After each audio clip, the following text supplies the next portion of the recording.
नाज़रीन ग्रामी अस्सलाम वालेकुम। मैं आपका दोस्त नमान रबानी आपसे मुखातब हूँ। अगर आपने हमारा चैनल अभी तक सब्सक्राइब नहीं किया तो अभी सब्सक्राइब करें ताकि हमारी मालूमाती वीडियो सबसे पहले आप तक पहुँच सके।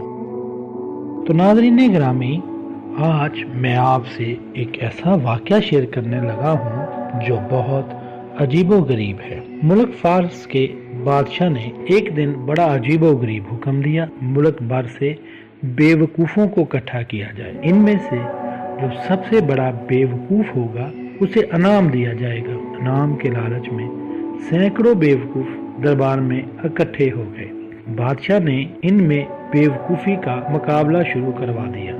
आखिरी मुकाबले में जो शख्स जीता उसे बेवकूफ लोगों का फातिहा करार दिया गया। बादशाह ने कीमती हीरो जवाहरात का शाही हार ने गले से उतार कर इसे इनाम में दिया। सबसे बड़ा बेवकूफ शख्स ये इनामो कराम पाकर खुशी खुशी घर को लौट गया। कुछ अरसे बाद बादशाह शदीद बीमार होकर बिस्तर से लग गया। इसकी बीमारी का सुनकर सबसे बड़ा बेवकूफ भी मिलने के ख्याल से आया। बादशाह बेड रेस्ट पर था, लेकिन इस शख्स को बादशाह से मुलाकात की खुसूसी इजाजत दे दी गई। बेवकूफ शख्स ने बादशाह से पूछा, क्या हाल है बादशाह?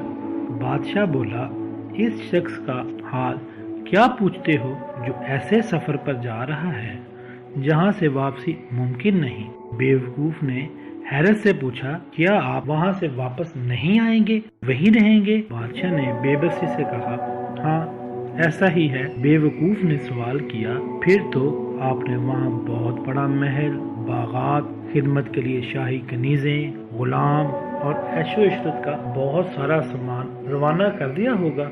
बादशाह चीख मार कर रोने लगा। बेवकूफ ने बादशाह की ये हालत देखी तो हैरत में पड़ गया। बादशाह को अचानक क्या हो गया है? नहीं, मैंने वहाँ ऐसा कुछ भी नहीं भेजा, बादशाह ने बामुश्किल जवाब दिया। बेवकूफ शख्स कहने लगा, ये कैसे हो सकता? आप तो बहुत अक्लमंद और समझदार हैं, आपने कुछ न कुछ तो भेजा होगा।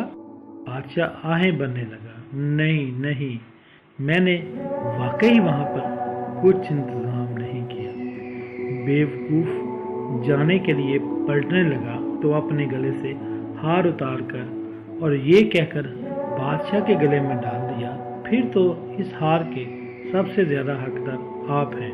तो नाज़रीन ग्रामी, इससे हमें ये सबक मिलता है कि ये दुनिया फानी है, हमें अपनी ज़िंदगी गुजार कर यहाँ से चले ही जाना है। तो फिर हम उस दुनिया के लिए तैयारी क्यों नहीं करते जहाँ पर हमने हमेशा रहना है। तो अल्लाह ताला हमें इस बात की तौफीक दे कि हम दुनिया में अच्छे काम करें ताकि हमारी आखिरत अच्छी हो जाए। अल्लाह ताला आपका हामी और नासर रहे।